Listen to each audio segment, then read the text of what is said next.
ofensiva de Kursk, esa incursión que ya llevan varios días, ya más de una semana, y que está resultando en, de hecho, un disparate a nivel militar, incluso se podría decir que también un disparate a nivel político, vamos a ver ahora por qué. Un disparate además de dimensiones históricas y que veremos qué consecuencias tiene. Empecemos. Fíjense lo que nos dicen en Foreign Affairs. Aquí ya hemos hablado de que Foreign Affairs es un órgano que habla en nombre de, digamos, la élite, al menos como mínimo a nivel de uno de los centros de poder actualmente en Estados Unidos. Ya saben que allí hay una auténtica lucha de poder actualmente, pero una de las ramas dominantes, sin ninguna duda, es la que habla a través de algunos órganos como este Foreign Affairs. Fíjense lo que se dice aquí. Una Europa post-estadounidense. Es hora para Washington de europeizar la OTAN y deshacerse de la responsabilidad por la seguridad del continente. Fíjense que no es una pregunta, es una afirmación. Es hora para Washington de europeizar la OTAN y deshacerse de la responsabilidad en lo tocante a la seguridad del continente, el continente europeo.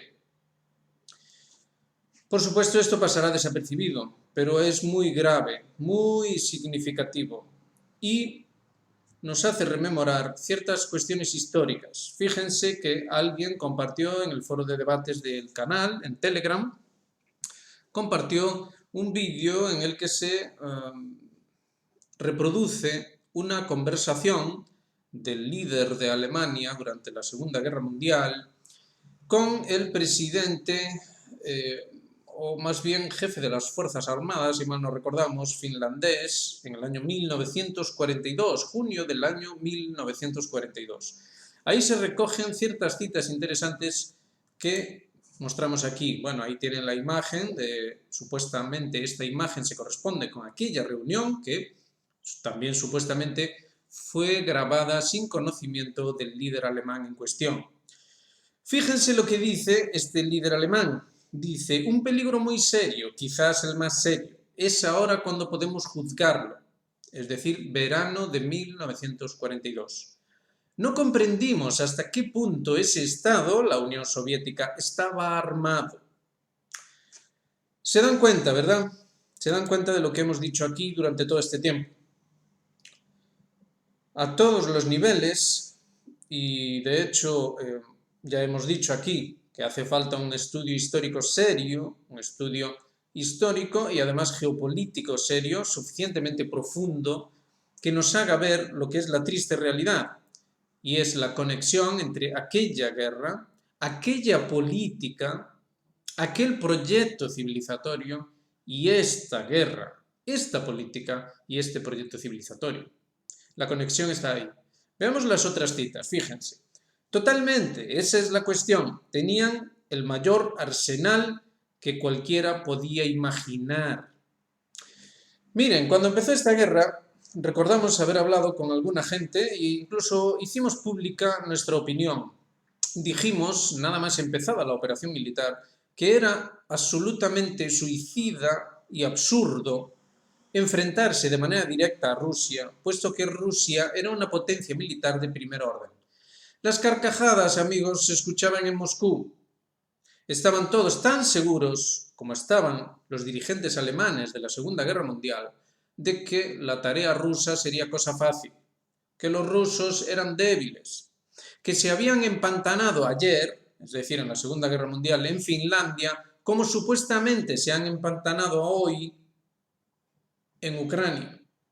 Ya saben que en Finlandia se produjo primero una ofensiva soviética sobre este país escandinavo que no resultó en lo que se suponía que tenía que resultar, es decir, lo mismito que pasó con la operación militar especial y Ucrania, que según los occidentales no resultó en lo que tenía que resultar.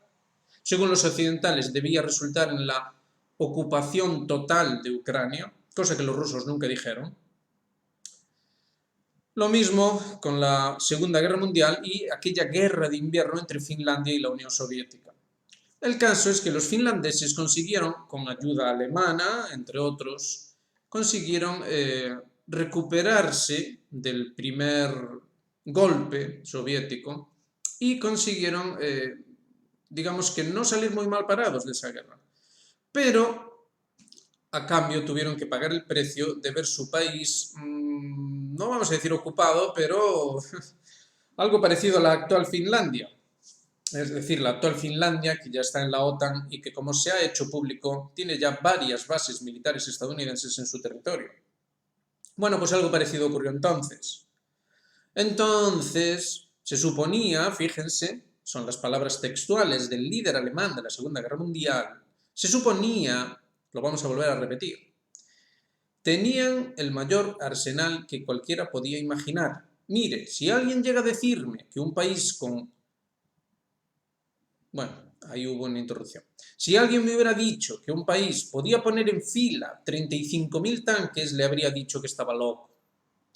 Sin embargo, si atendemos a la historia que podría haber atendido el propio señor que habla en estas grabaciones, hubiera sabido, no sin demasiada dificultad, la verdad, que la Unión Soviética estaba muy bien preparada. Ya había ocurrido la Primera Guerra Mundial, ya había ocurrido una sangrienta y larga guerra civil entre la Rusia blanca, apoyada, por cierto, entre otros por británicos y estadounidenses, los cuales llegaron a ocupar territorio ruso, cosa no conocida por muchos.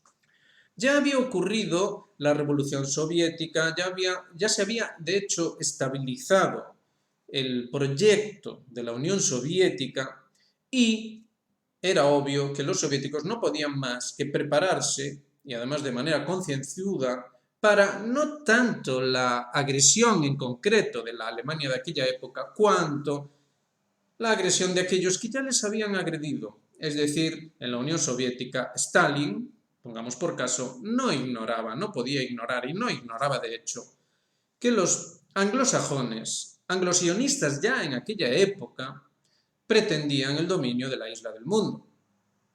Entonces, ¿por qué razón se habla aquí de que no había forma de imaginar que tuvieran 35.000 tanques, cuando se sabía perfectamente los recursos que ya tenía la Unión Soviética de aquella época, cuando se sabía perfectamente que era un rival muy serio a nivel militar y llevaba además siglos siéndolo, que tenía una tradición militar muy seria, además a nivel de arte militar, grandes estrategas, capaces de hecho, derrotar a otros grandes estrategas, como había ocurrido con Napoleón, sin ir más lejos. ¿Cómo se podía ignorar tal cosa? Bueno, ahí entra lo mismito que tenemos ahora, y es que se juntan los deseos políticos, las ansias de dominio, los intereses particulares de unos que utilizan a esos políticos para conseguir sus propios objetivos. Una ausencia total de una auténtica clase intelectual. Una ausencia, por lo tanto, total de gente con capacidad para plantear un auténtico arte militar. Los rusos sí lo tienen. La Europa actual no. Fíjense, volvemos a ponerlo. Ahí lo tienen. Europa, según está diciendo Foreign Affairs, se queda librada a su suerte. Va a tener que europeizar la OTAN.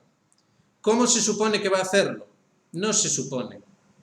Esto lo que significa es que en realidad Europa se queda total y absolutamente en manos de Estados Unidos para hacer lo que le plazca, sin tener que responsabilizarse, fíjense que utilizan la palabra responsibility, sin tener que responsabilizarse en absoluto de las consecuencias de la agresión que ahora mismo está ocurriendo en territorio ruso con armamento europeo, más concretamente alemán, también de otras nacionalidades europeas. Esas consecuencias las va a tener que enfrentar Europa solita. Lo dijimos aquí, dijimos que Estados Unidos dejaría a Europa sola. Y ya lo están diciendo, con toda claridad. Pero volvamos a la historia.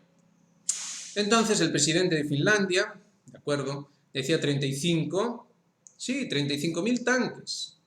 Hemos destruido hasta ahora más de 34.000 tanques. Si alguien me cuenta esto, si uno de mis generales me dice que un país tiene 35.000 tanques, yo le diría, señor mío, usted lo ve todo duplicado o decuplicado. Está loco, ve fantasmas. ¿Se dan cuenta que está ocurriendo exactamente lo mismo? Que la propaganda nos está diciendo que los rusos están acabados, que no tienen... ¿Recuerdan las lavadoras? ¿Recuerdan que los rusos tenían que quitarle los chips a las lavadoras y a las neveras que tenían en sus casas para poder fabricar un par de misilitos más y que estaban al borde del colapso, que ya no tenían nada, que luchaban con palas, que practicaban las olas humanas? Todo aquello no era algo nuevo. Lo vivimos hace cuestión de meses, pero no era algo nuevo. Había ocurrido ya 80 años antes. ¿Dónde está la responsabilidad?, preguntamos nosotros. Esa misma responsabilidad que se sacude Estados Unidos, ¿dónde está? No está. Seguimos. Solo que, como le ha contado su presidente, yo no tenía ni idea. Si lo hubiese tenido, en ese caso habría sido aún más difícil para mí, pero habría tomado la decisión de invadir de todos modos, porque no había otra posibilidad. Y aquí entra la otra parte, que también encuentra hoy un pasmoso reflejo casi perfecto. Y es la parte en la que este líder alemán dice que no le quedó más remedio, porque la Unión Soviética pretendía dominar el universo, lo mismo que Putin en la actual propaganda. Se supone que el señor Putin quiere dominar el universo todo, con lo cual no queda más remedio que hacerle la guerra. No queda más remedio que apoyar a Ucrania. Primero nos dijeron que bueno, que solo se les iba a apoyar pero con armas no letales. Después que bueno, que las armas después de todo tampoco son tan letales. Después se dijo que no se podía permitir el uso de las armas ucranianas en territorio ruso porque eso nos llevaría a la guerra nuclear, lo cual implicaría el fin del universo. Después se nos dijo que bueno, que eso no pasa nada, que eso es como una manzana, que es una cosa sana, que no pasa nada de nada, que lo nuclear, pues ya ve usted, no pasa nada. Eso ya ocurrió en Hiroshima y Nagasaki y los japoneses están tan felices. Después se nos ha seguido diciendo cosas y cosas y cosas hasta que ahora tenemos territorio ruso, históricamente ruso, ya no es una cuestión que esté dentro del debate acerca de esas 4 regiones que celebran un referéndum y que se unen a Rusia, no, estamos hablando de Kursk, es decir, territorio ruso sin ningún tipo de duda, bajo el derecho internacional, etcétera, etcétera. Y tenemos no solo tropas ucranianas, sino también de otras nacionalidades. Esta es una información que ya es oficial, los rusos lo dijeron, nadie lo desmintió. Tenemos equipamiento occidental en esa región, tenemos un vídeo tampoco desmentido en el que se maltrata claramente a civiles rusos. Tenemos todo eso, pero está justificado. ¿Y por qué está justificado? Pues lo mismo que tenemos aquí. Vamos a seguir leyéndolo y lo vemos. No había otra posibilidad, decía. Era ciertamente ya el invierno de 1939 y 40, cuando la guerra contra la URSS debería haber empezado. Entonces este señor se lamenta de que, bueno, debería haber empezado antes, pero por una cosa o por otra no pudo ser, hubo que dejarlo hasta el año 41, cuando ya por fin se lanza la Operación Barbarroja. Ya saben que en este canal llamamos a esto que está ocurriendo, esta ofensiva de atentados y sabotaje, Barbarroja 2 o Barbarroja Cutre. Ya ven que hay razones para llamarla así. Solo que, como le he contado a su presidente antes, yo no tenía ni idea. Si lo hubiese tenido, en ese caso, aún más difícil para mí, pero habría tomado la decisión de invadir porque, en fin, etcétera, etcétera. Y entonces sigue diciendo, yo le dije, Finlandia no amenaza su existencia.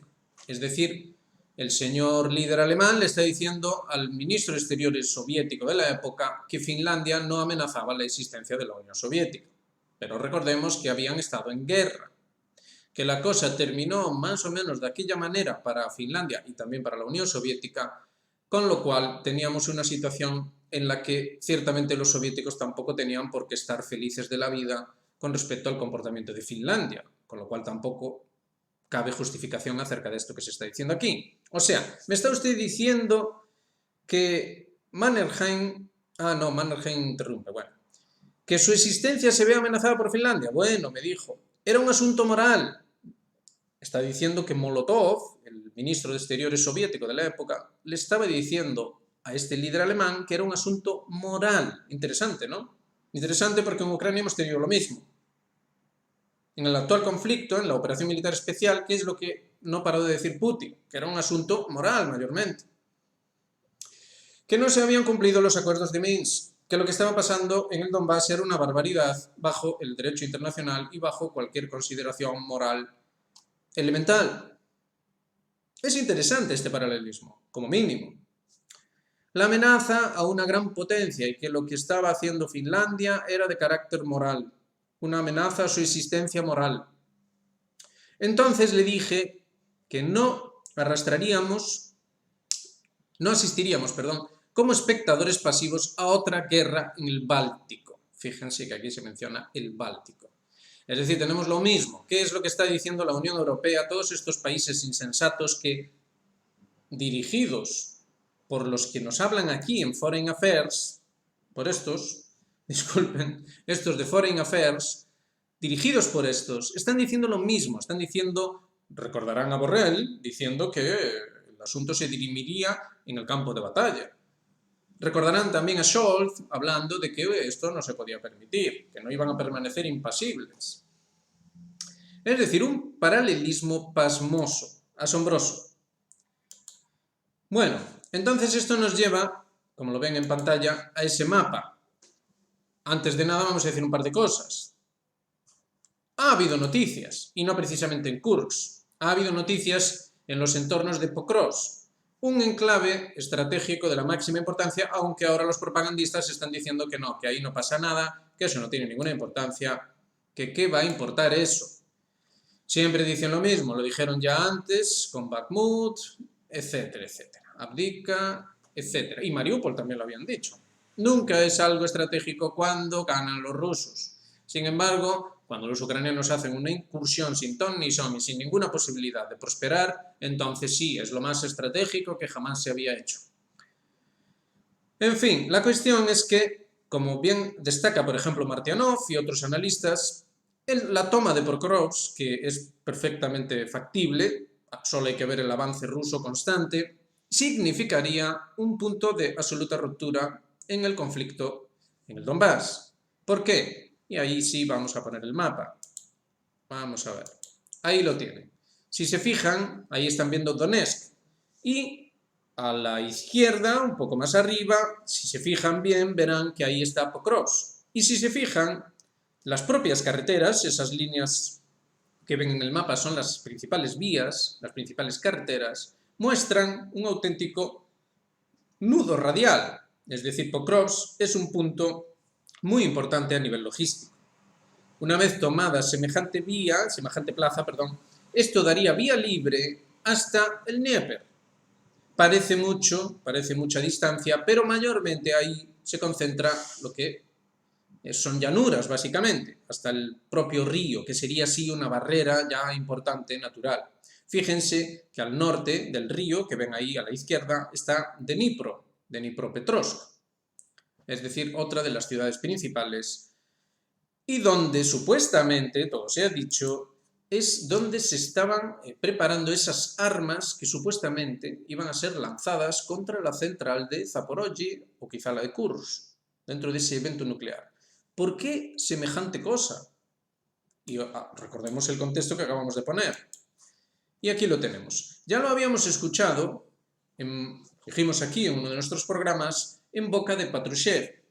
Recordarán que Patrushev dijo que la OTAN preparaba el corte de la salida de Rusia al Báltico, lo están viendo ahí en pantalla, y al Mar Negro. Al Báltico, al norte, Mar Negro al sur. Si prestan atención, no solo tenemos la Finlandia de la que nos hablaba este líder alemán, sino que tenemos también a los bálticos y tenemos también ese otro estado que entró en la OTAN. Fíjense el paralelismo, es asombroso, que es Suecia.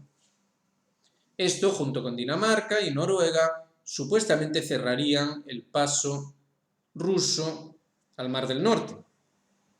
Fíjense que ahí en medio, entre Polonia y Lituania, está el enclave importantísimo de Kaliningrado. Eso nos lleva a la siguiente cuestión, que es la bielorrusa. Por ejemplo, hoy mismo Lukashenko hablaba de la preocupación extrema que hay en torno a Bielorrusia, como es lógico, a raíz de esta operación en Kursk. Kursk, como se ve en el mapa, ahí tienen Ucrania, ¿verdad? Tienen Moscú, entre Moscú y la frontera norte de Ucrania que ven ahí, y de Bielorrusia, en esas está Kursk y toda esa zona que supuestamente los ucranianos iban a seguir extendiendo hasta poco menos que rodear Bielorrusia. ¿Por qué hacer semejante cosa? Bueno, la clave está en precisamente Kaliningrado, el paso de Suwalki. Tengamos en cuenta que al mismo tiempo se nos estuvo diciendo que tanto Zelensky como Duda, el presidente polaco, eran los responsables de Nord Stream. Nord Stream está en el Báltico.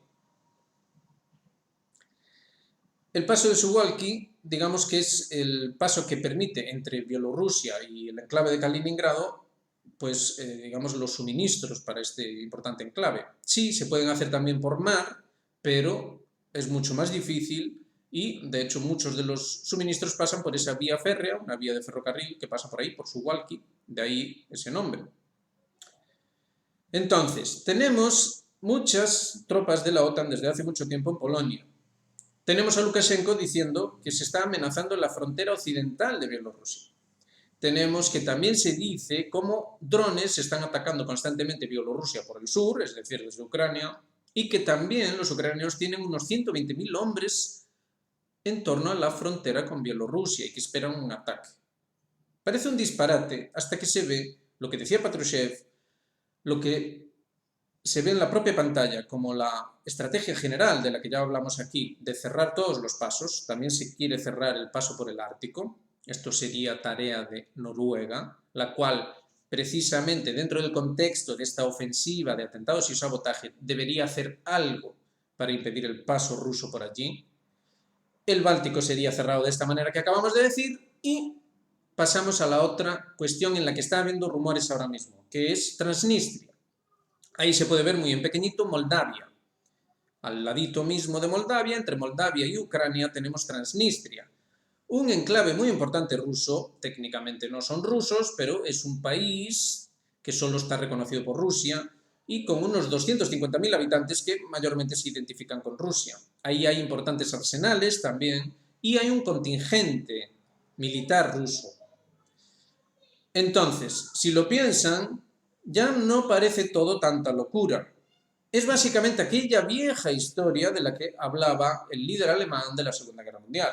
El líder alemán de la Segunda Guerra Mundial en esa misma conversación hablaba de los pozos petrolíferos en Rumanía y cómo uno de los puntos de choque con Molotov, el ministro soviético de Exteriores, era no solo Finlandia, sino también Rumanía. Es decir, es la vieja historia de siempre. Los mismos actores, de la misma manera, para conseguir el mismo objetivo. Esta es la cuestión que tenemos aquí. Pero no lo olviden, por eso lo hemos puesto en primer lugar. Estados Unidos se sale de la ecuación. Primero lanzan la ofensiva en Kursk.